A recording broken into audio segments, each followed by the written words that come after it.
Hi guys, welcome to the Talk Real to Me podcast. I'm your host, Macaulay Stahowski. Glad to have you back. Today we have Terry Campbell, Sir. US Navy. Excited to have you on, Terry. Got a good amount of topics I want to hit with you today.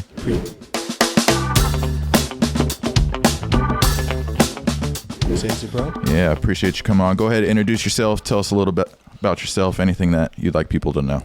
All right, my name's Terry Campbell. I'm a realtor with Top Hook Realty and chief in the US Navy. Married with a family of 6. Last count. Yeah, family of 6, man.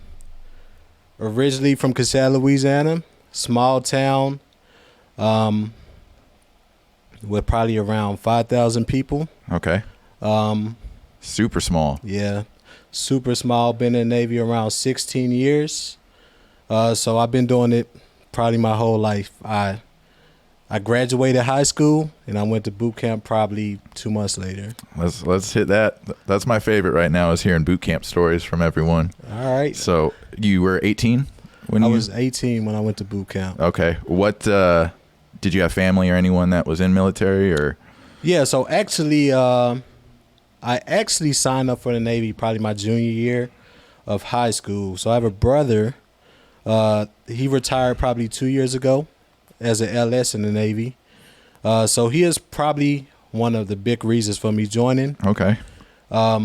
Originally he joined, I think his plan was to only do it probably 4 years or so. All right. Got in trouble a handful of times, right? Every time I would talk to him, he would always be like he's going to get out the Navy. He was ready to get out. And then all of a sudden he just re-enlisted, like surprised me. Wow. But when I decided to join, I asked his opinion on probably what I should choose, maybe rate-wise or whatever. And his big thing was like, choose aviation.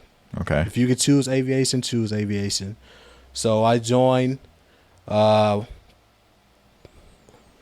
story. I went to pick my rate for the military, and this is like boot camp. You're able this to. This is before boot camp. Actually. Okay. Oh, so you're.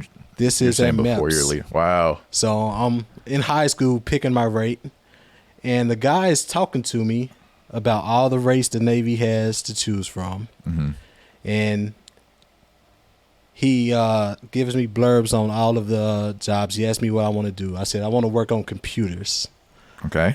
So me saying work on computers, I'm thinking like fixing computers, building them, whatever.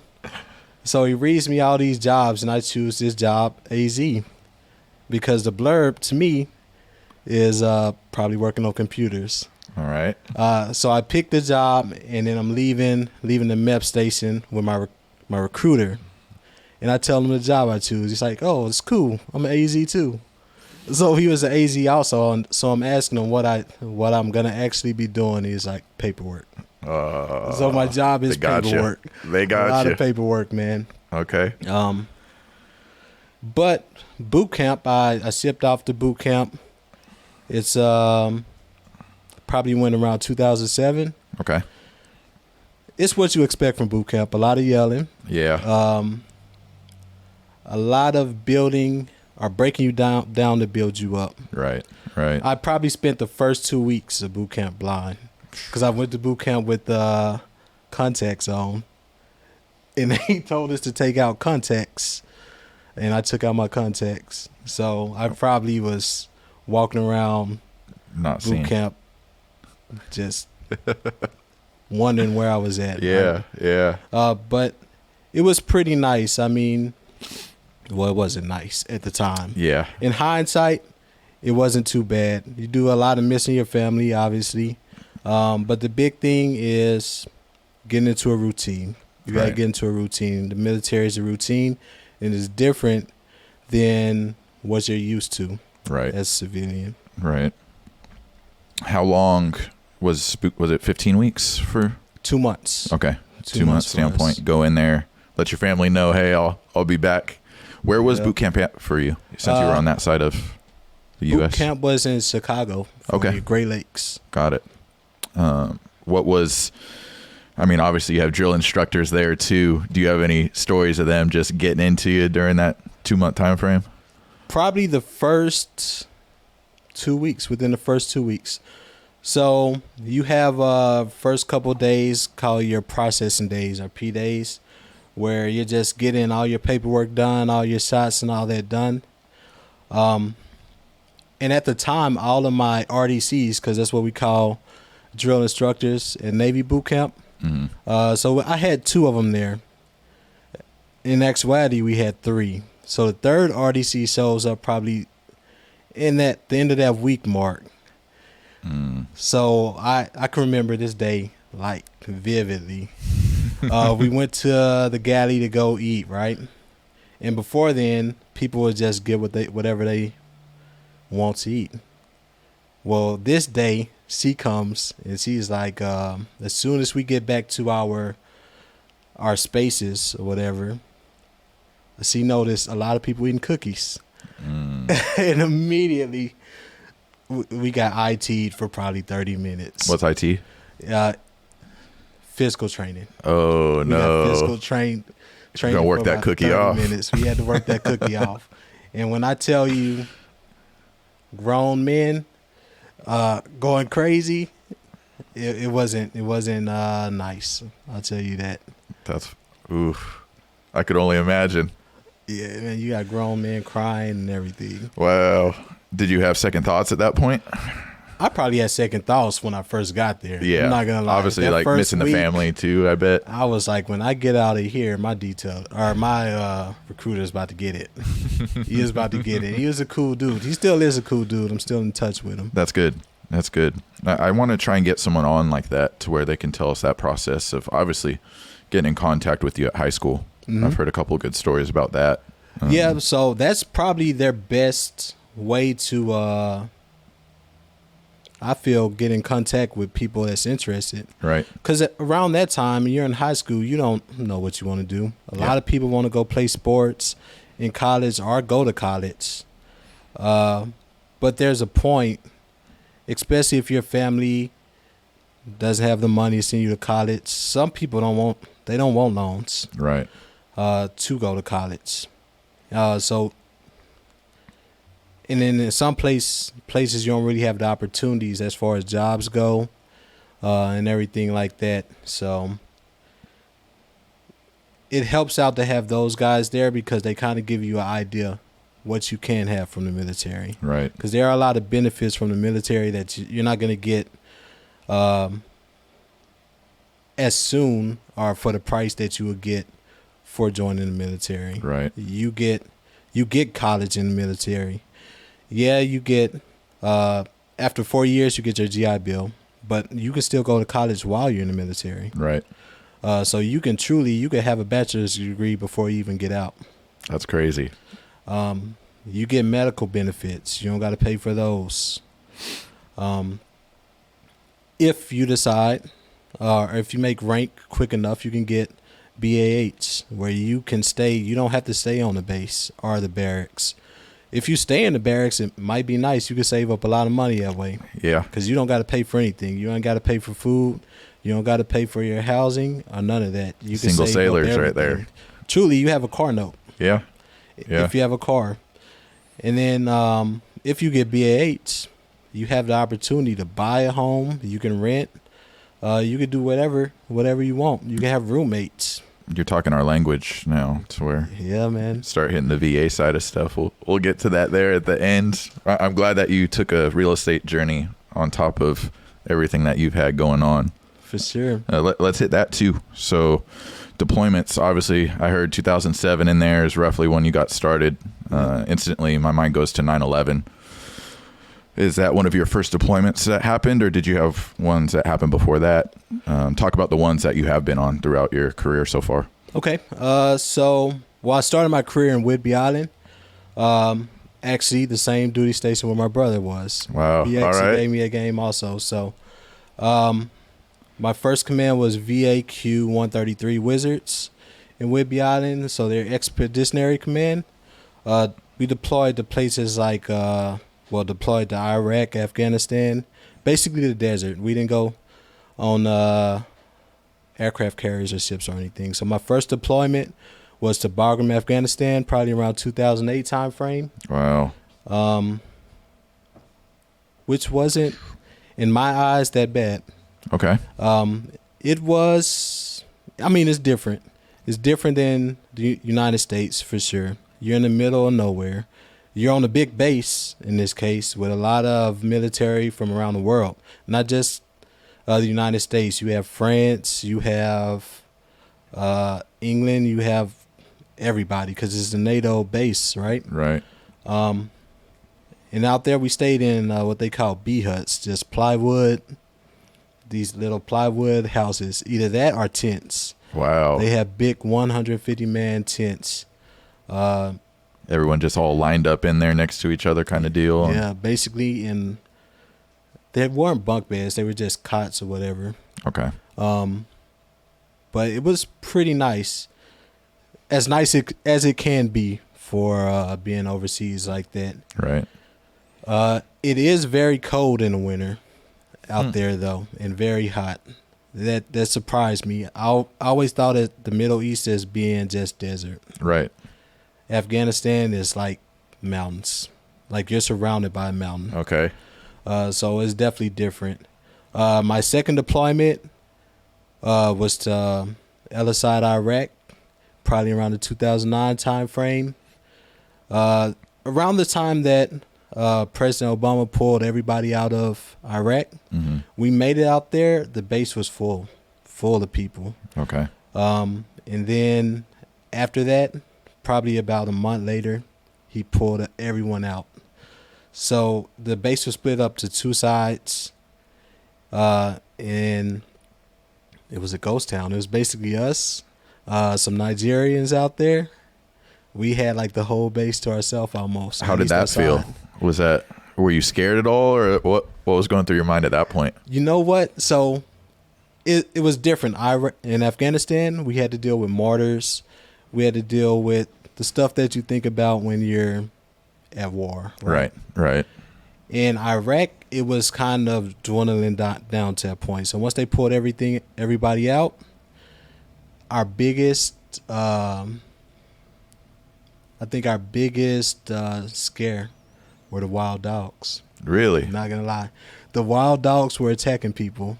Oh. And they authorized us to use, because in all these spots you carry around a 9mm or a SIG, right?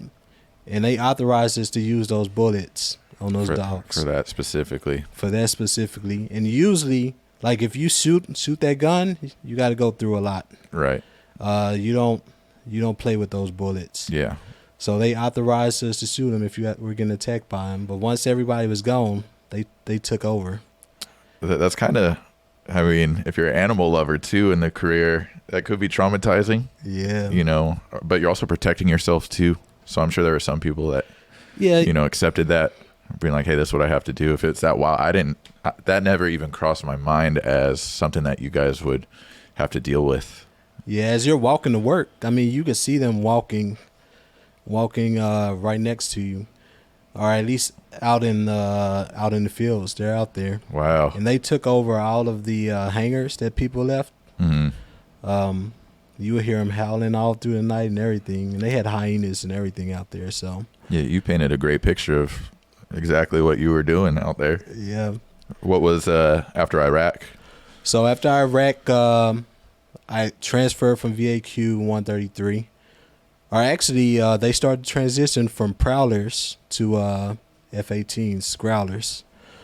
So during that period, they're transitioning from being an expeditionary command to ship-going command to aircraft carrier. So they were attached to the USS Stennis, and we started workups. So I did all the workups with them until probably about a week before they went on deployment. And then I transferred to VAQ 135, who had just transitioned from Prowlers to Growlers and was an expeditionary command. So once I got there, my third deployment, I went back to Afghanistan. Right back to it. Right back to Afghanistan, which was quite a bit different. I think we probably had a whole lot more activity out there. My second time going out there, Okay. for sure, than in 2008. Your mindset on that first time you went compared to that second time, did you feel like you're more prepared knowing what you're about to get into, but you're saying it's a little bit different. So did you have a different mindset going in that second time? I won't say different mindset. As far as being used to it, I was pretty used to it. And I had just come from the boat. Right. So when you're on the aircraft carrier, I know there's a lot of people that think different, but I would rather be out in the middle of nowhere in Afghanistan or Iraq than being on an aircraft carrier. 100%. What's the downside that you're so adamant on that? You just have a little bit of freedom. An aircraft carrier is huge. There's a lot of people on there, but when you're deployed on a carrier, you have 3 or 4 places you go. You go to your berthing, to work, to go eat, and probably work out. So anywhere else on the ship, there's no reason for you to venture that. So you're feeling like you're stuck more than anything. Yeah, you're stuck quite a bit. When you're out there, if you want to, yeah, it might be a little bit more dangerous, but you can walk to the gym. You could walk to MWR tent or whatever. Shout out to MWR also. I had them on recently, and that right there is probably one of the best things I personally feel that the military has, to where you guys have events that go on. I saw the whole list. I didn't realize how many things MWR does for the military community. So it is really nice. And I mean, it makes being out there a whole lot better. that's good. I love hearing that. You can go in there, watch movies. They have it like movie theater style in there too. I love it. So they treat us pretty good out there. That's good.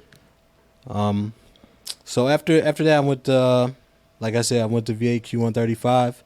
First deployment there was to Afghanistan again, and then my second deployment was to Misawa, Japan, actually. How was that? I hear good things about Japan. I hear it's well taken care of, or organized, I guess is the best way to put it out there.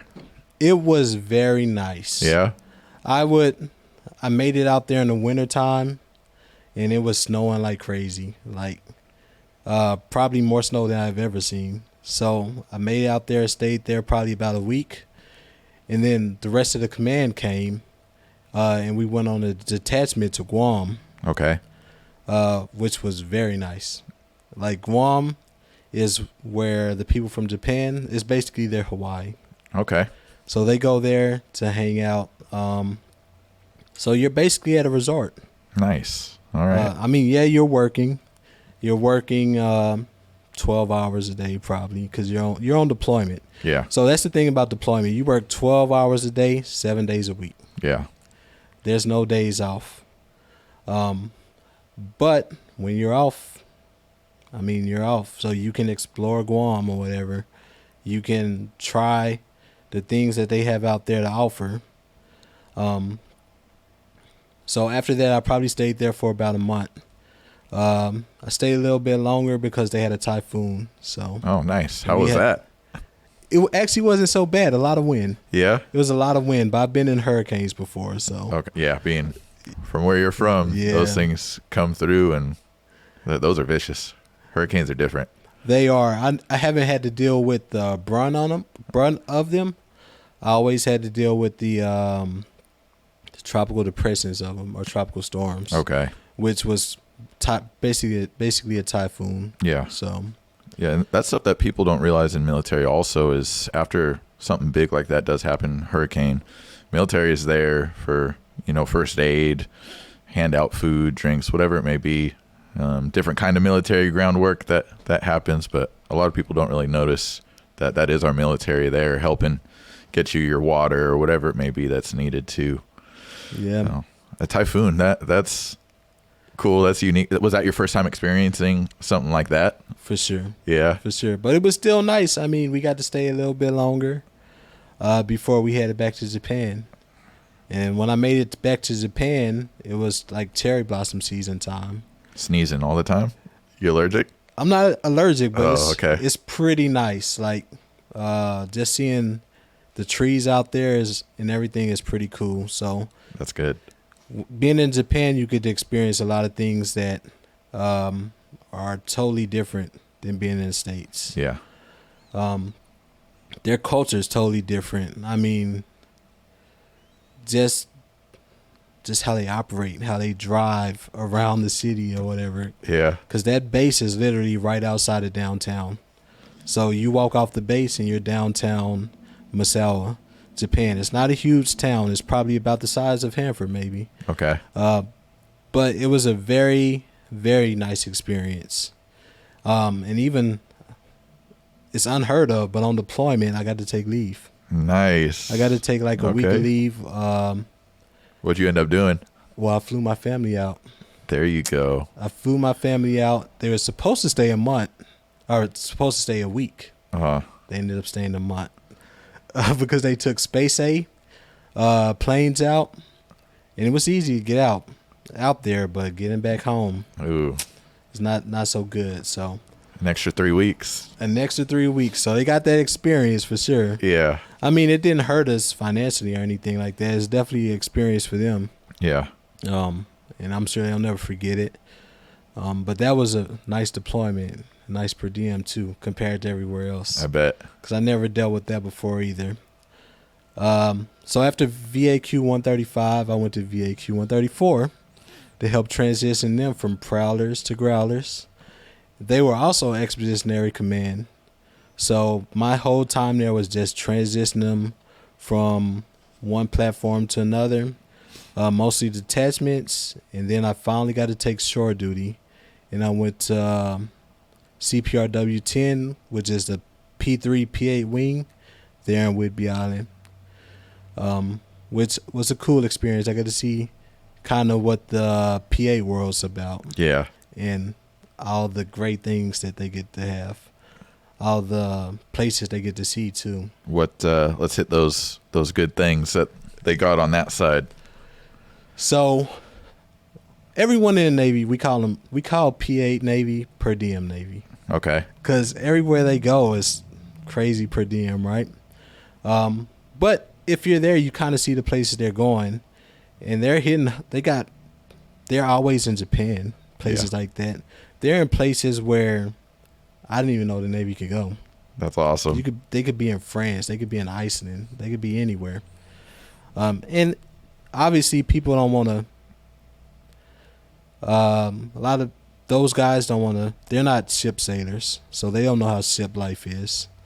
But if you're in spots like that, you're getting per diem. You're getting paid pretty good. Yeah, a little bit extra. And you get to experience a lot of things. Never hurts getting some extra money in the military life. For sure. For stuff like that.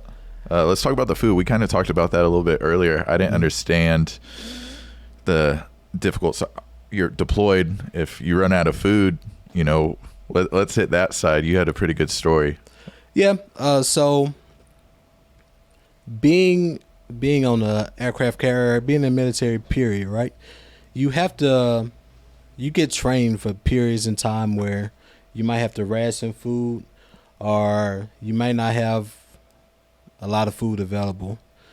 So towards the end of my last deployment with the Stingers, VFA 113 Stingers, we're getting towards the point where there wasn't a lot of food left over, or we hadn't had any on reps to bring food, so we had to ration food. So there was points where we had to choose.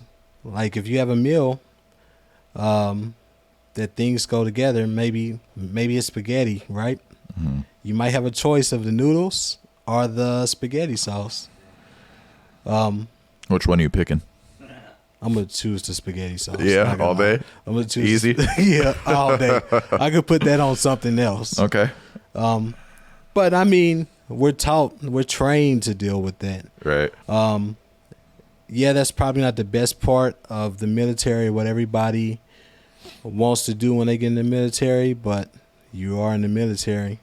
We're trained to be able to get through stuff like that. Right. Or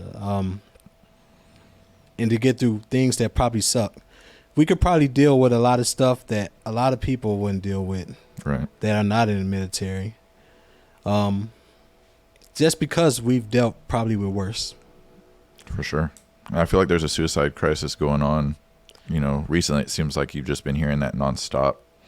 To where, before I was born, I don't know too much what it was like, but now with social media nowadays, you can find out numbers instantly, and it seems like recently there's been a downfall on that side, unfortunately.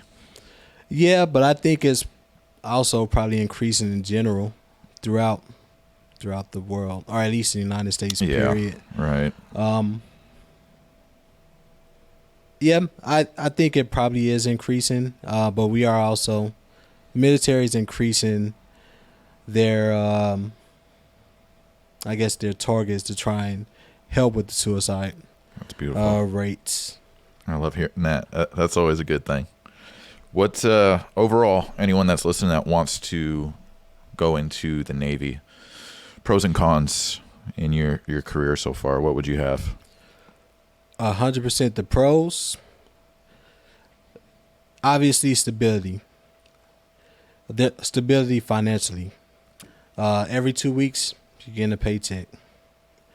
Yes, you get to see the world. Now, it may not be the way or when you want to see the world, but you will get to see the world.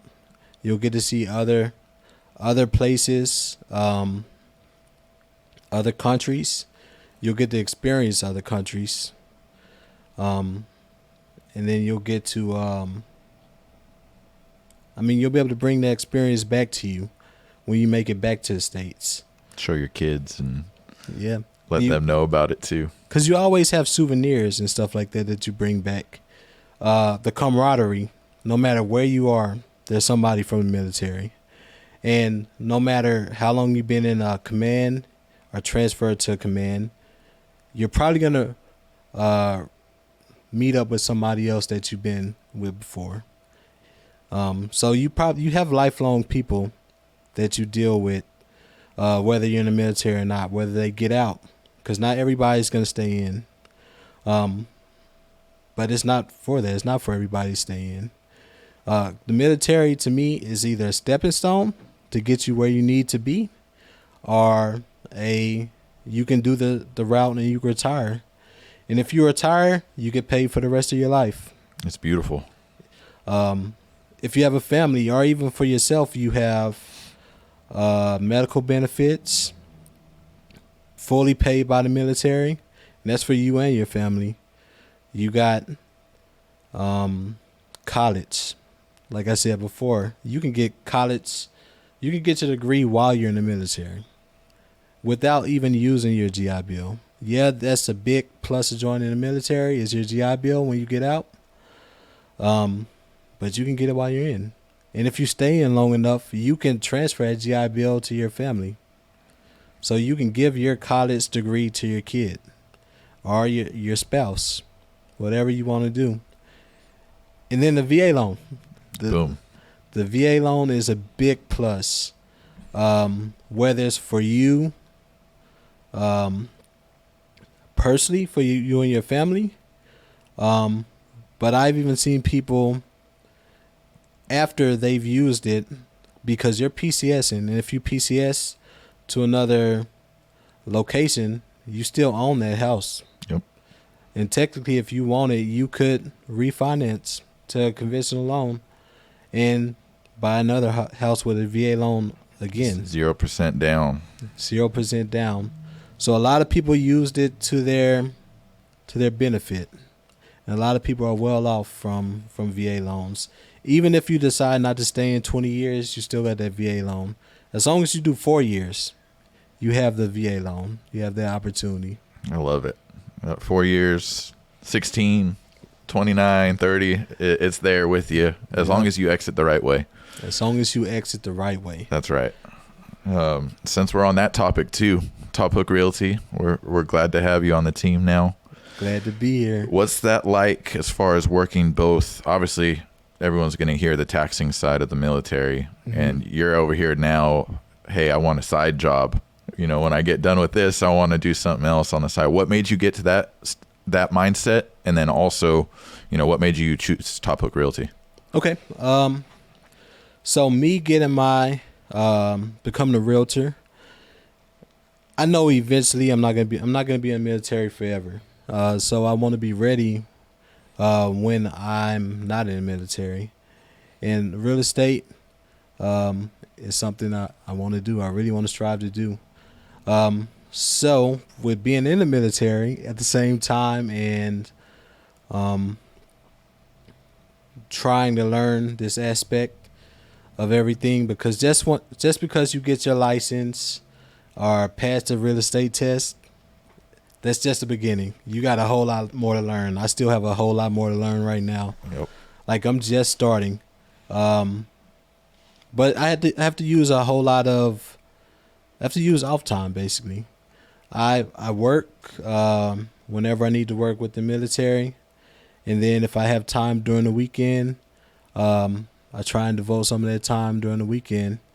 And it's good that I got a family that supports me and lets me do stuff like that, because I am devoting some of that time that I would have to them, to this real estate thing. But they also they know that I have to get myself ready, or at least be ready when that time comes, Right. or whenever I decide to get out the military. Well, and then the job too. I'm sure you've seen you could bring your family. You They can. could come to events with us, and we're very big on that, on actually having everyone around. What was the purpose? Did you look at any other places at the time, or were you just, oh no, Top Hook is what I want to do and work for? So actually, this journey with Brienne started when I transferred from Wing 10 in Whidbey Island to come here to Lemoore. So it was actually my wife. That's right. Yeah. You were a client of hers. I I was her forgot about client. that. Okay. Yeah, hit that. So my wife, there's a spouses page out there. There's probably a spouses page everywhere, right? And she asked for recommendations on a real estate agent or a realtor, and probably 4 or 5 people recommended Brienne. I love it. So I called Brienne and just let her know what we was looking for, that we're transferring from Whidbey to Lemoore, but we had to sell our house out there in Whidbey at the same time. Okay. So it's a little complicated transaction, but basically I got a very good impression from her. I've dealt with realtors before that I felt like they were just in it for The money. in it for the you can money, be honest, right? Yeah. In it for the money. And she was on top of everything. She kept us. If there was anything on the markets, we knew about it. If we had any questions about a property, she kept it real with us. She let us know the pros and the cons. Yep. There you go. Of that house, or what we might be doing when it comes to mortgage loans and everything like that. And I mean, she kept us informed. That's the big thing. She always kept us informed. It wasn't anything that I had to worry about as far as not knowing what we might need to do to a home or anything like that. She was on top of it. You knew it was handled. Yeah, this was like the top of the COVID market. Okay. So this is when you're coming in and you were interested in the house, but you gotta overbid by like $20,000 or $30,000. Gotta have some money. You gotta have some money. So we got lucky that we found the house that we liked. We were quick on it. We offered full price and we got it. Were you guys here when searching for the home, or was this more remote and FaceTime and doing it that way? It was all remote and FaceTime. How was your feeling trusting someone in this case? Obviously, you're talking lots of money here. Yeah. What was your thought process of not even being able to physically be in your home, but you're going to end up, buying it? So the good thing that I really like with her too, because she would do video walkthroughs or whatever, and if she saw something that might be an issue, she would let us know, and then we would have someone qualified take a look at it, right? So she kept us.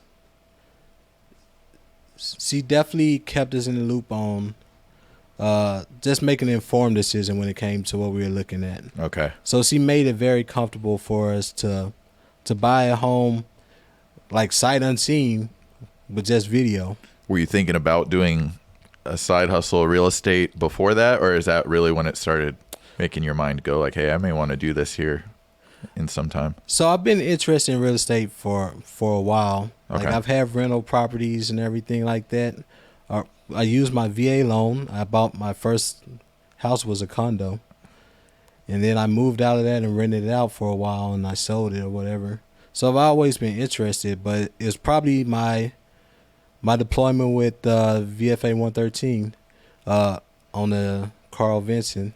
Okay. So I started thinking a little bit more about things that I can do to what I can do once I'm done with the military, or things that I'm interested in, what I would like to pursue, right? And I reached out to Brienne about that I was interested in pursuing my real estate license and asked her for recommendations on places to get all the training I need to get. Mm-hmm. And she gave me recommendations and everything, and she told me to reach out once I got once I passed the exam. Okay. So as soon as I passed the exam, I did reach out. So originally I thought that I was just asking like to possibly come in and get training and like learn, because I didn't know much, right? Right. So as soon as I got it, she told me to stop by the office, and I stopped by once I got my license and everything, and I came in to talk to her about just getting training and stuff from her.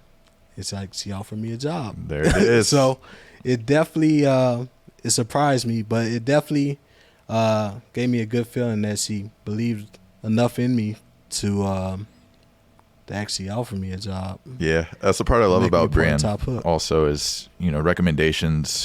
She wants you to go look at other brokerages. She doesn't look at numbers like that. She wants you to go out there and say, "Hey, is this brokerage for me?"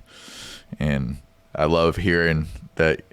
She gave you, "Hey, go ask these people, or check out this spot first." And now, obviously, I personally love it. You're a perfect fit for the team. When you're here, let's talk about that too. So that's the process to even be able to work a second job outside of the military. So what did you have to do in order to get that going? So you have to route it through your chain of command. You have to get approval from your commanding officer. Just saying that it won't interfere with work responsibilities or military responsibilities. Because while I'm doing this, I still have to go on detachments with the military or get ready to go on deployment. And even if I have to go on deployment, I have to go on deployment. So the military has to come first, because I gave oath to the military, and I signed a contract with the military to fulfill that oath, right? But my commanding officer my chain of command actually was really supportive. That's good. When it comes to doing this. I love hearing that. They were very supportive. That's a positive to hear, that you can even get a job outside. You guys do have to stay within a certain mile radius, if I'm not mistaken, too, at all times. So is that, yeah, even with real estate, you want to be able to travel, and if someone does call you from another area, I'm sure you got to keep that in mind. Like, hey, I got to stay in this certain area. Yeah, if you're on the duty status, you definitely need to stay within a certain mile radius. If you're not within a duty status, you can go quite a bit further away. Mm-hmm. But a lot of it is just being communicative with your chain of command. Just letting them know what you're doing. I love it. We'll end it on these two things. What is the toughest side of real estate that you have come upon so far? A couple things. Okay. The first thing is getting your name out there. Right. Because obviously we have a lot of hard charging agents out here already that have people that are dedicated to them. But also, it's not necessarily just because you have your license doesn't mean people know you have your real estate license in order to sell real estate. So it's getting your name out there so that people actually know that you have it, so you get that chance to help them out when you can. But also learning the ins and outs of the real estate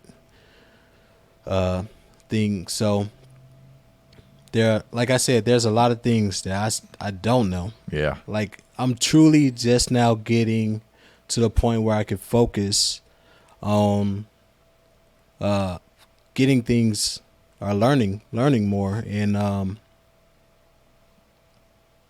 learning more and like giving the real estate a little bit more of my time, right? Right. Because I've been gone for so long.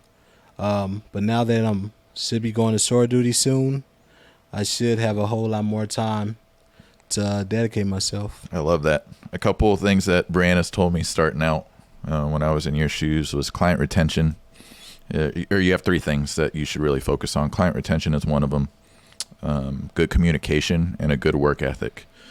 If you have those three starting out, you're going to not only network and meet other realtors that understand that you're in this for the long haul, but it's going to help you build your clients. And then following up is also one of the biggest things. Is if you meet someone, you already saw open house, you got a few coming in foot traffic wise, the thing about open houses is if you can get in contact with someone, it may not be, that house specifically, but if you have their number, reaching out every now and then and getting them, in the right direction is the main thing. And then communicating with them, and then also all the other agents, that's big. And then the work ethic side, everyone knows if you're in the military, you got that. Yeah. But I definitely feel confident that you're going to have a successful real estate career right after, whenever you retire, or whenever that is. But we're glad to have you here. Super excited for the journey, and shoot, when you're retired, we're ready to hit the ground running with you. I know, man. I'm ready whenever that happens. But I'm definitely excited.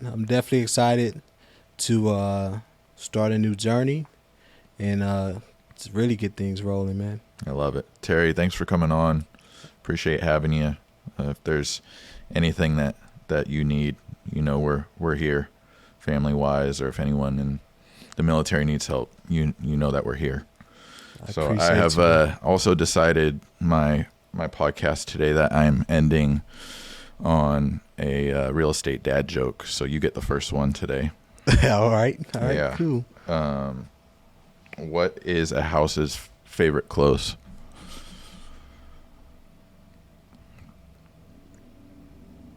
A one-time close? A dress. Nice. Thank you guys for listening. I'm your host, Macaulay Stahowski. For all the military personnel out there, thank you for your service.